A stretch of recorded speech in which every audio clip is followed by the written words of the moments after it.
Sesión. De nuevo, buenos días. Hoy es el primer encuentro que vamos a tener de 5, donde vamos a manejar todo el contexto de psicoeducación. Nos lo pide la resolución 2646 y 2704 respecto al riesgo psicosocial. Y vamos a manejar estos temas. Hoy manejo el duelo, nos va a colaborar Liliana, Cindy, Lady. Los invitamos de una vez en 15 días a prevención de la depresión, el miércoles 18 de septiembre. Eh, Posterior tendremos manejo del estrés, el miércoles 2 de octubre.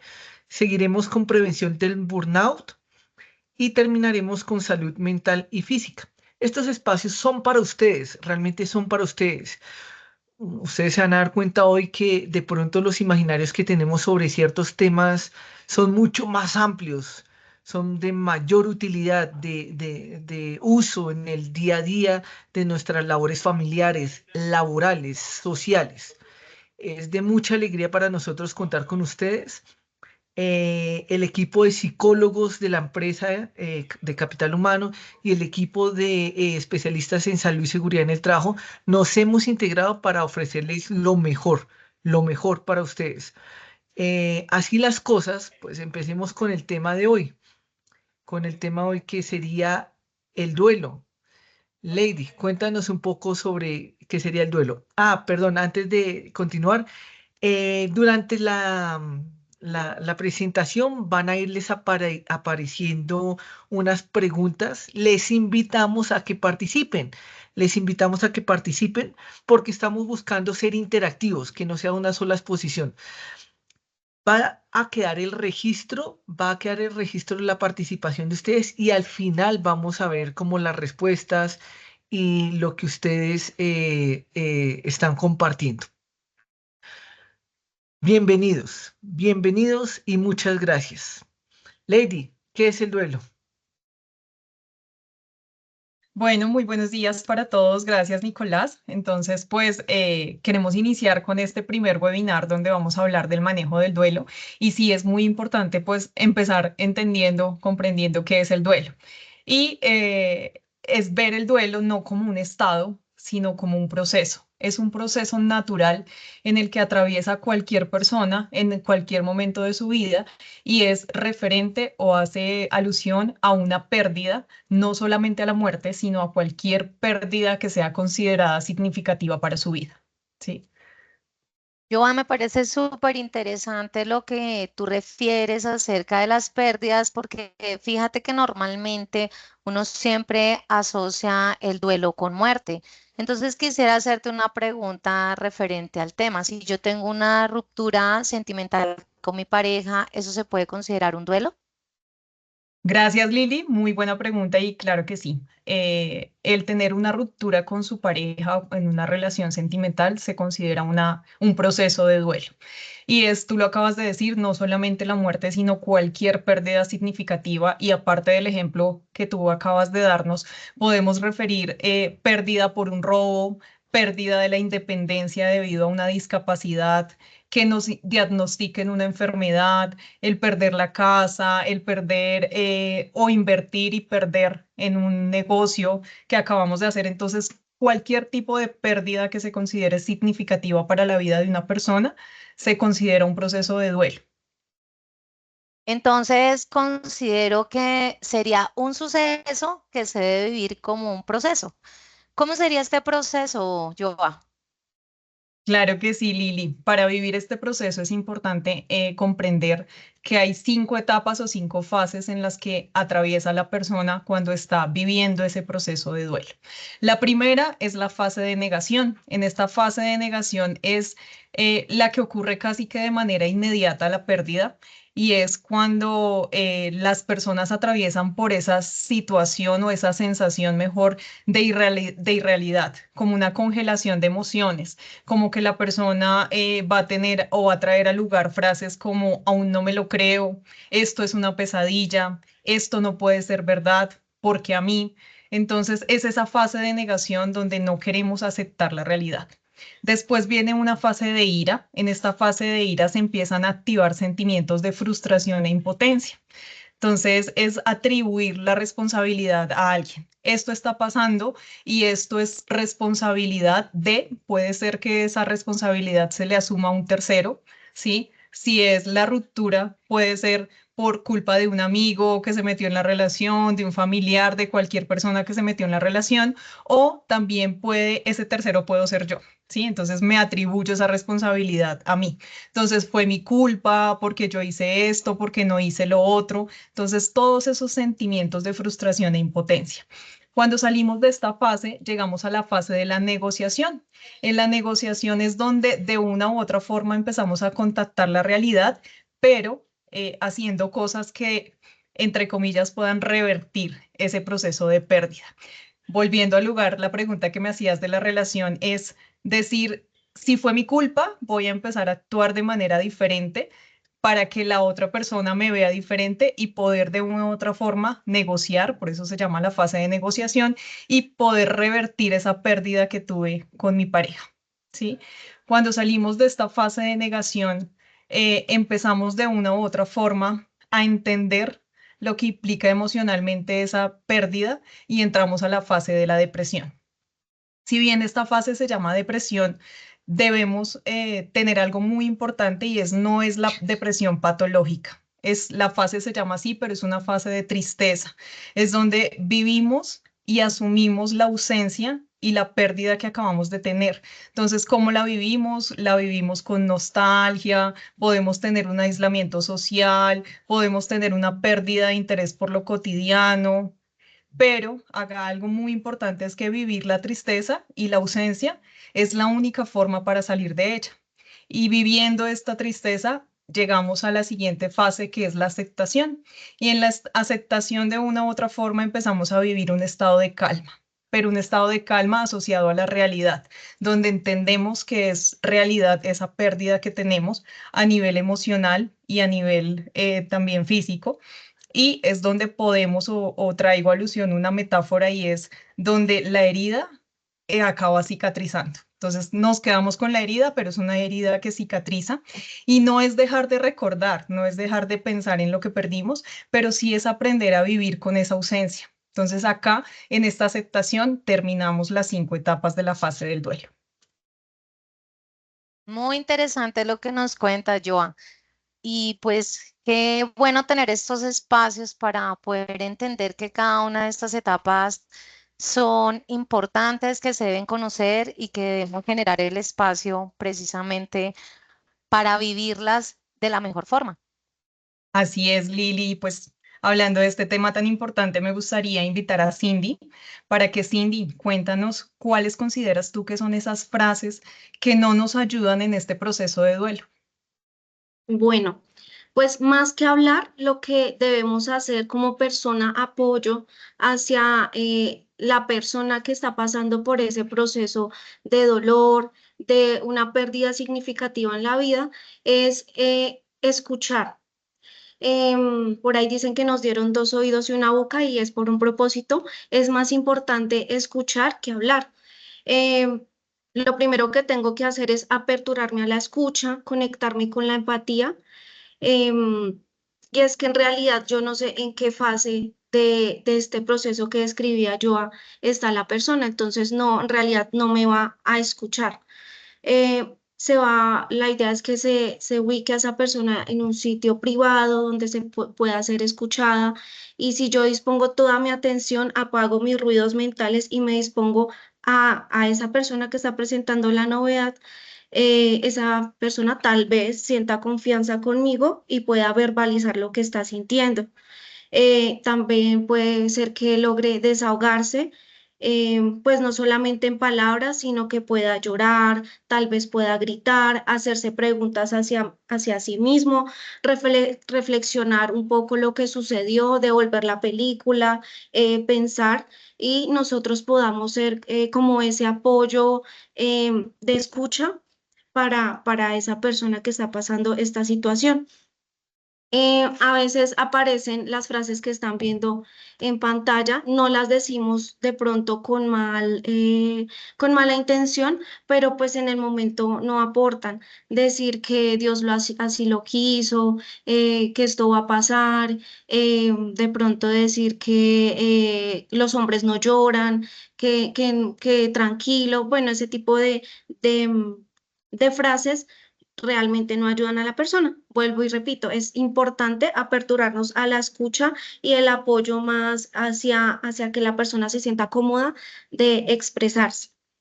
Esto le ayuda un poco a avanzar en esas fases del proceso de duelo.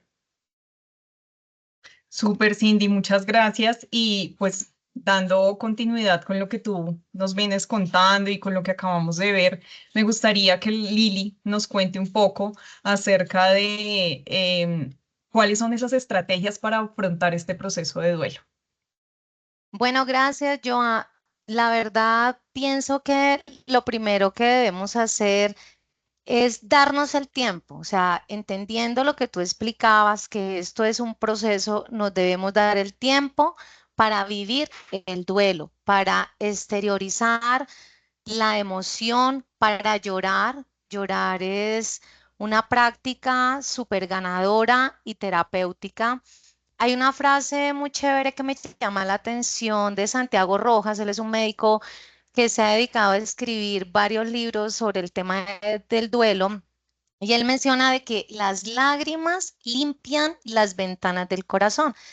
Entonces, muchas veces nosotros, obviamente desde la buena intención, cuando vemos que una persona está atravesando un proceso de duelo, le decimos, no llores, lo que mencionaba Cindy, como que de una u otra manera invalidamos la emoción y es muy importante siempre estar dados a la escucha activa y a entender que si yo soy la persona que estoy viviendo el duelo, sí o sí debo darme el espacio para vivirlo y aperturarme a sentir. Dentro de ese proceso es importante entender la importancia de transformar el dolor en fuerza. Y parte de transformar el dolor en fuerza es eso, vivirlo, exteriorizarlo, llorar. También hay un médico psiquiatra que me gusta mucho, que sería muy bueno que de pronto tuvieran la opción de consultarlo. Él se llama Blas Coletti y él habla que cuando nosotros lloramos se genera una eliminación de unas hormonas que son la oxitocina y las endorfinas, y estas hormonas nos ayudan un montón para tener estados de calma interior y bienestar. Entonces, importante vivir el duelo, importante también dentro de vivir el duelo, exteriorizar y asimismo llorar y empezar a generar prácticas de autocuidado. Cuando nosotros hablamos del autocuidado, hablamos de estas acciones individuales que nosotros debemos empezar a elegir como estilos de vida y que van encaminados a tener bienestar emocional y físico. Dentro de estas prácticas de autocuidado, es súper ganador entender que el autocuidado se divide en áreas, el autocuidado físico, emocional, social y cognitivo. Dentro de ese autocuidado, la técnica número uno, que es un medicamento natural para nuestro cerebro, se llama respiración. Realmente el cerebro, cuando nosotros hacemos una respiración consciente y con propósito, llevamos al cerebro a ese estado de calma, a ese estado de tranquilidad que necesita para gestionar la emoción que está viviendo. También hay un médico que me encanta, es un médico ruso, el doctor Buteyko. El doctor Buteyko ha hablado mucho de los beneficios de la respiración. Incluso hay técnicas que han sido orientadas sobre cómo respirar para lograr beneficios ganadores para nuestra salud mental y física. Entonces es importante que entendamos que para estar en el aquí y en el ahora, lo que nos va a poner en el aquí y en el ahora es las adecuadas técnicas de respiración, y terapéuticamente, si nosotros las incorporamos, nos facilitan darle un adecuado manejo, una adecuada gestión a este proceso de duelo. Dentro del autocuidado físico es súper importante entender la importancia de dormir. Muchas veces empezamos a descuidar los hábitos de sueño. Dormir es súper ganador e importante para el cerebro porque durante el sueño el cerebro hace su proceso de desintoxicación. El cerebro trabaja generando un proceso de autorreparación cuando dormimos. Muchas veces cuando estamos en proceso de duelo no queremos dormir o empezamos de pronto a conectarnos mucho a redes o a estar haciendo un uso incorrecto de la tecnología y eso nos afecta nuestro proceso de sueño. Es muy importante ahondar un poquito y revisar dentro de este proceso de crecimiento y dentro de esto tan ganador que podemos vivir ahora, que se llama la autoayuda para crecer y vincularnos en el aquí y en el ahora, indagar un poco sobre esas técnicas que debemos manejar para la higiene de sueño. Al igual, debemos tener conciencia frente a la alimentación. La alimentación consciente y con propósito tiene unos beneficios muy importantes para la salud mental y para la salud física. Aquí es muy importante pues hacer una reducción de azúcares. Los azúcares también generan estados de irritabilidad y si estamos viviendo un duelo y no nos estamos cuidando en la alimentación, posiblemente nos vamos a sentir un poco más irritable. Al igual que darle un control al consumo de bebidas oscuras, al consumo, muchas veces llegamos en medio de ese dolor que tenemos a automedicarnos. Es importante que no lleguemos a eso, que si necesitamos pedir ayuda, pidamos ayuda, pero no tomemos decisiones sin consultar, sin asesorarnos con las personas que tienen la competencia para podernos guiar. También es súper importante que si estamos viviendo un proceso de duelo, pues evitemos, es un no rotundo al consumo de licor y sustancias psicoactivas, porque estas sustancias lo que hacen es generar una anestesia temporal del cerebro, no permitir la gestión de la emoción y posteriormente, cuando ya no tenemos el efecto de estas sustancias, empezar a sentir procesos mucho más dolorosos, culpas adicionales y realmente pues nada de esto ayuda a nuestra salud mental.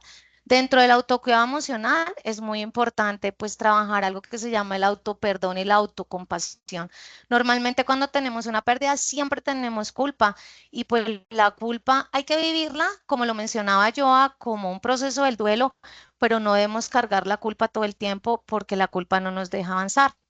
Debemos empezar a aprender y hacer ejercicios de soltar para avanzar y poner en práctica algo que desde la pandemia lo venimos escuchando mucho y es lo relacionado con la resiliencia. ¿Y qué es esto? Es la capacidad que nosotros tenemos de caer y levantarnos con más fuerza y seguir adelante.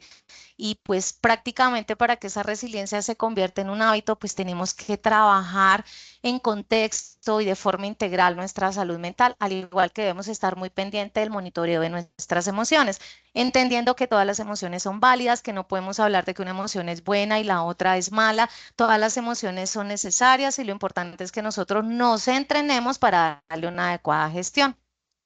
Dentro de la parte del autocuidado social es muy importante no aislarnos. De verdad que el aislamiento puede hacer parte de esas fases que nosotros estamos viviendo, pero no es lo más recomendable. Hay un psiquiatra, el doctor Eduard Vieta, es un psiquiatra español, que él habla que cómo se incrementaron los temas de trastornos de salud mental en la época de la pandemia asociado a ese aislamiento social. Entonces, si estamos viendo una etapa de duelo, así nosotros sintamos que no es necesario hablar con alguien y que sí necesitamos aislarnos, sí es importante vivirlo temporalmente si queremos aislarlo, pero no normalizar el aislamiento. Es importante estar en contacto con nuestras redes de apoyo, generar espacios con las demás personas para que nos escuchen y nosotros también exteriorizar y entender que realmente solo no lo voy a solucionar. En el autocuidado cognitivo, pues existen muchas técnicas ganadoras en estos momentos. Una de ellas es la meditación. Una de las estrategias de la meditación es el mindfulness, que es el estar conectado con el aquí y con el ahora. Y existen muchas evidencias científicas. Lo ganador que tenemos nosotros ahorita y que no teníamos antes es que hace 20 años no se estudiaba el cerebro y ahora sí, a través de las resonancias magnéticas podemos darnos cuenta cuando nosotros incorporamos hábitos de autocuidado a nuestra vida, cómo sí o sí hay una respuesta positiva en nuestro cerebro, cómo tenemos mayores redes neuronales en nuestra corteza prefrontal, que es el área más evolucionada del cerebro, y cómo esos cambios nos aportan a nuestra salud mental. Entonces el yoga, la meditación, el mindfulness, los espacios de silencio con propósito nos ayudan también muchísimo. El escribir nuestras emociones, escribir es una herramienta súper ganadora para poder exteriorizar también lo que estoy sintiendo. Y una vez yo escriba, darme el tiempo para también leerlo y dejar ese diario ahí, esos escritos, para que al día siguiente yo pueda volver a leer y pueda ver mi emoción cómo va evolucionando. Y también algo que es muy ganador, que a veces se nos olvida, es la lectura. Debemos de dejar espacios para leer. Esas lecturas deben ir enfocadas con un propósito de crecimiento, de autoayuda. En el chat, Alejandro les va a dejar algunos libros que me parecen muy importantes, que los tengamos ahí mapeados y que en algún momento pues empecemos a leerlos. Yo he tomado la buena decisión últimamente de leer mucho y ha sido muy ganador para mí esta buena práctica. Como les mencionaba al inicio del webinar, Santiago Rojas es un médico que se ha dedicado a trabajar mucho todo el tema de duelo. Leámoslo, y existen muchísimos autores que definitivamente nos cambian un poquito la perspectiva y nos ayudan a entender un poco que todos los días vivimos duelos y que los duelos siempre van a estar presentes en nuestra vida, y que definitivamente el entrenamiento y la gestión que nosotros le hagamos a estos procesos, pues vamos a salir muy ganadores y vamos a salir victoriosos, y todo el tema que nosotros hagamos puede llegar también a servirle de ejemplo y de ayuda a otras personas que están viviendo situaciones similares a las de nosotros.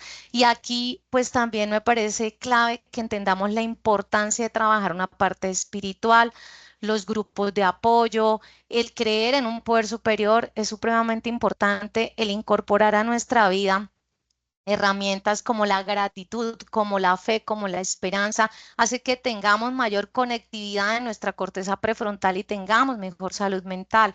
En el libro Santiago Rojas habla de que las personas que manejan una parte espiritual son las personas que posiblemente tienen una mejor evolución o una evolución más positiva y seguramente más efectiva de estos duelos. Entonces, qué bueno que todos los días y en medio, que podríamos hablar que ahorita también estamos viendo constantemente duelos con todas las cosas que están pasando a nivel social, cómo conectarnos con la vida desde la gratitud, desde una parte espiritual, entendiendo que siempre debo ubicarme en el primer lugar y que sí o sí soy la persona más importante. Doy paso para que podamos ver un video que resume un poco lo que les he venido mencionando y que espero todos empecemos a aplicar y tomemos la buena decisión de querer generar cambios en nuestra vida y vivir mejor.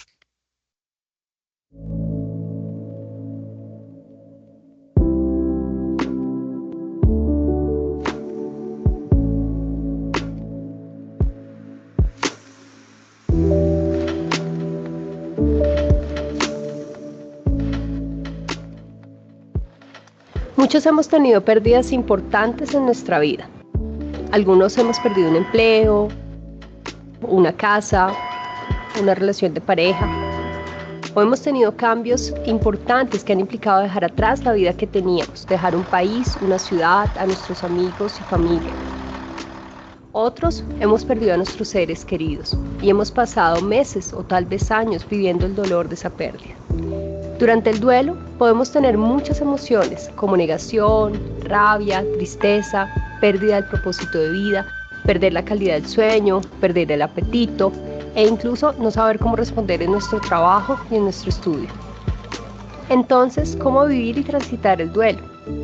Lo primero es darnos a nosotros mismos el tiempo y el espacio que necesitemos para sentir y aceptar las emociones.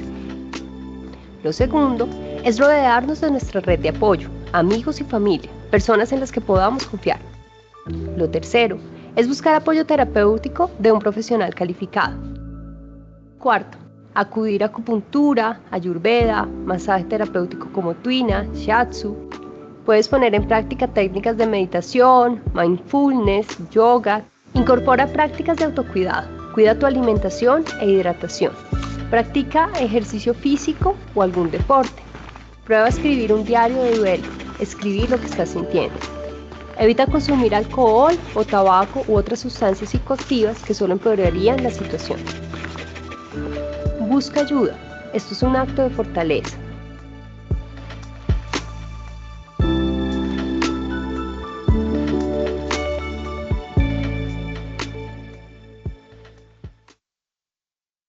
Quisimos enseñarles este video porque nos parece que compila un poquito todas estas herramientas que han sido estudiadas y que realmente tienen un efecto ganador para nuestra salud física y nuestra salud mental. Estas recomendaciones son dadas por la Organización Panamericana de la Salud y son herramientas muy sencillas que podemos empezar a incorporar paulatinamente.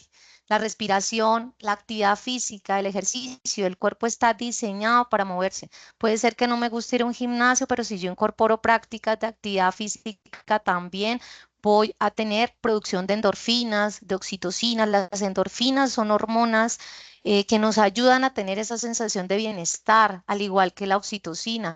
Lectura, escritura, meditación, acompañamiento.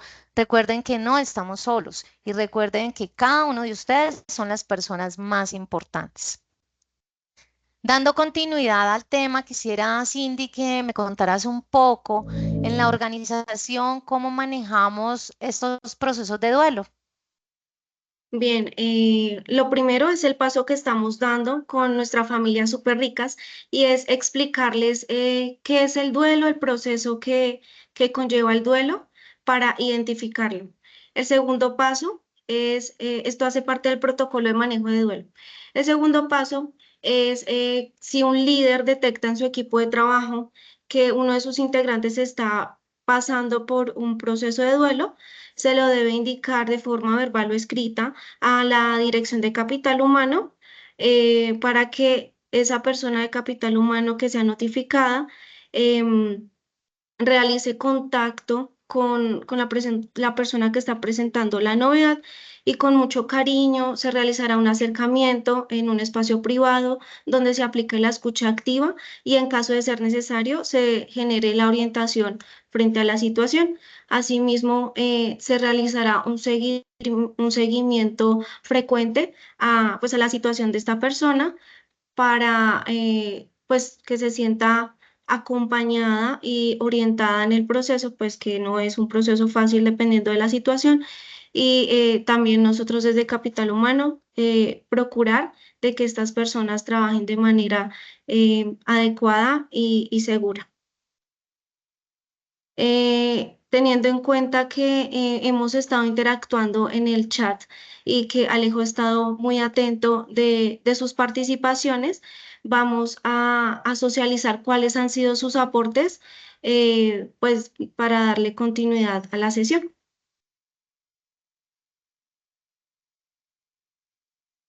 Y muchas Alejo, gracias. te veo. Hola, ¿cómo estás? Listo, Cindy, muchas gracias. Sí, agradecemos la participación de cada uno de ustedes en el chat con nuestras encuestas interactivas. Y a partir de esas encuestas, lo que queremos es que nos hagan una retroalimentación nuestras ponentes, Lili, yo y tú, sobre lo que nos han colocado las personas en estas encuestas interactivas. Entonces, ya regálame un segundito, voy mirando a ver qué es lo que hemos colocado. Listo, entonces una de las preguntas iniciales que colocábamos era acerca de si consideran importante la orientación sobre manejo de duelo dada por Comestibles Ricos y por las organizaciones. Quisiera saber y enfocar esta información en por qué es importante no solo esa orientación para mí mismo, sino también para las personas que son allegadas a mí. No sé si alguna de ustedes nos puede dar una orientación también sobre por qué es importante esta información, no solo para mí, sino también para mis familiares, seres queridos, allegados y demás.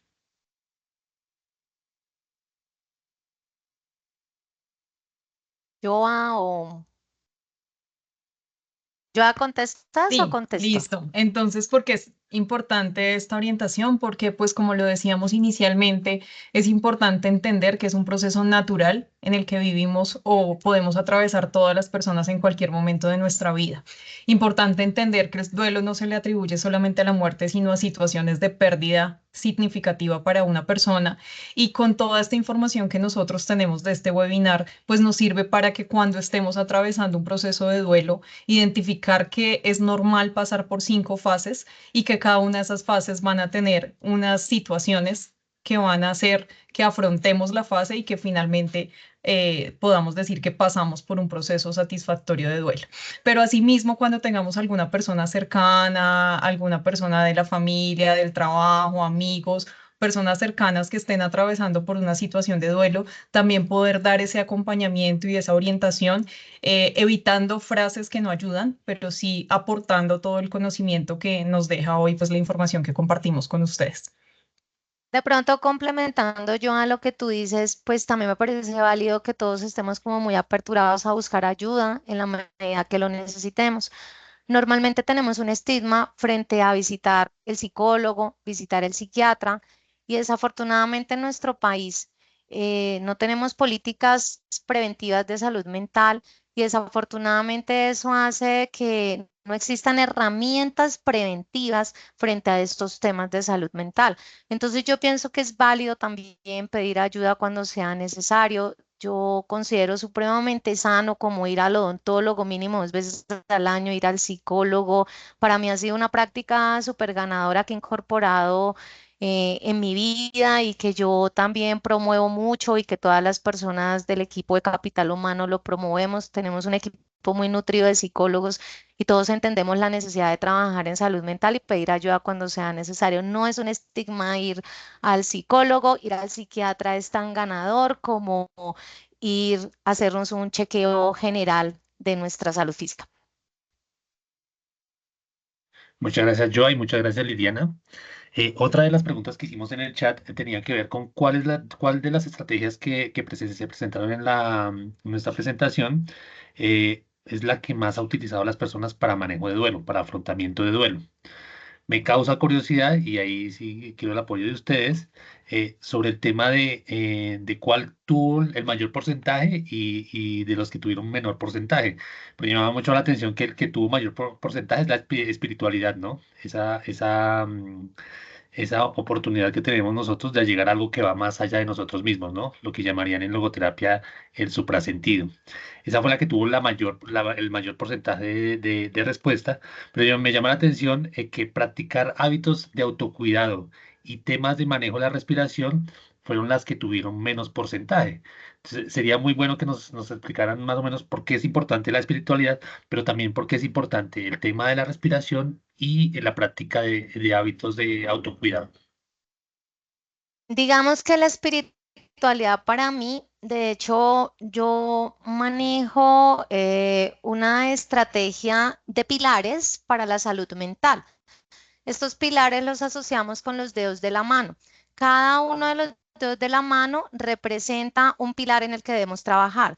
Empezamos con el pilar número 1, que se llama espiritualidad, y está representado por este dedo, que es el dedo más fuerte de la mano y que es un dedo supremamente importante para una función básica de la mano, que es la pinza. Entonces la espiritualidad sí definitivamente es muy importante. Seguimos con el siguiente pilar, que es el autoconocimiento. Continuamos con la práctica de valores. Seguimos con el tema de compromiso y propósito y los hábitos de autocuidado. Entonces, la parte espiritual para mí sí es la principal, pero de ahí se derivan también otras prácticas que si las incorporamos tienen evidencia científica. Entonces, sí sigo recomendando que hay que trabajar en una práctica espiritual constante, que debemos crecer en esta área espiritual, que la espiritualidad no es religiosidad, que la espiritualidad es ser buen ser humano, practicar y tener claro una escala de valores, tratar a los demás como usted quiere que lo traten a usted y realmente tener un reconocimiento de un poder superior. Tú mencionas algo súper importante, incorporar hábitos hábitos de autocuidado es súper ganador. O sea, para mí la respiración, desde que yo aprendí a respirar, creo que soy otra. O sea, para mí esta técnica, y los invito, no sé, Alejo, si tienes la opción ahí de colocar doctor Buteyko con Y, tiene una técnica. Este médico ruso se dedicó a estudiar qué pasaba cuando uno aprendía a respirar. Y hay unos beneficios no solamente para la salud mental, sino también para la salud física. Respirar hace que llegue oxígeno a nuestro cerebro. En el cerebro tenemos una estructura súper chiqui, súper pequeña, que es la amígdala. Y cuando yo respiro conscientemente, llevo oxígeno a la amígdala, que tiene que ver con las emociones, y logro tranquilizarme. ¿Cómo debe ser esa respiración? La respiración debe ser nasal. Debe ser con sentido, con propósito, consciente. Tomo aire en 4 tiempos por la nariz con la boca cerrada. Sostengo por 4 tiempos y exhalo en 4 tiempos, entendiendo que en el momento que yo inspire o tome el aire, también debo llevar a mi cerebro ideas que me conecten con la vida, con la motivación, con las personas que me mueven, que me inspiran, y en el momento de exhalar también puedo exhalar aquello que me está generando disconfort. Tú lo mencionabas, el padre de la logoterapia es Víctor Frank. Él habla del hombre con sentido, del hombre con propósito. Él escribió su libro estando en un campo de concentración, cuando observaba diariamente cómo mataban a la gente, y la gente que se motivaba, que creía, que tenía fe, fue la gente que salió.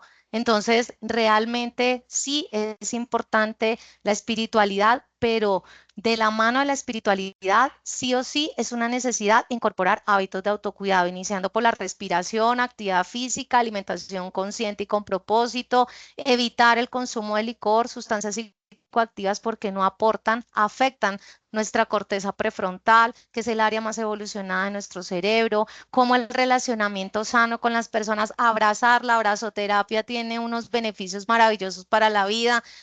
La risoterapia, sonreír en medio de la adversidad, siempre practicar estas herramientas son muy ganadoras. Lili, muchas gracias. La última encuesta que hicimos es si habían experimentado alguna situación de duelo recientemente. Y acá es importante, digamos que lo que hablaba el Cindy con respecto al tratamiento que también, o la orientación que brinda la compañía a las personas que están pasando por una situación de duelo, ¿sí? Todo este tema de los permisos y todas las recomendaciones que tienen que hacer por protocolo. Entonces, sí me gustaría que nuevamente nos repitieran qué debe hacer una persona que está en proceso de duelo o que tiene una situación difícil para comunicarlo a Capital Humano y a la compañía. Bueno, casi siempre la persona o sea, la primera persona que se entera es su líder o su jefe.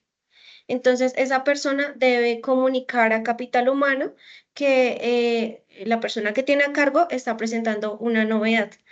De ahí, desde nuestra dirección, hacemos un acercamiento a esa persona, eh, pues para generar como un primer apoyo, y que esa persona pues se sienta en la confianza de pronto de verbalizar o expresar cómo se está sintiendo, y pues de acuerdo al criterio se generan pues unas orientaciones generales.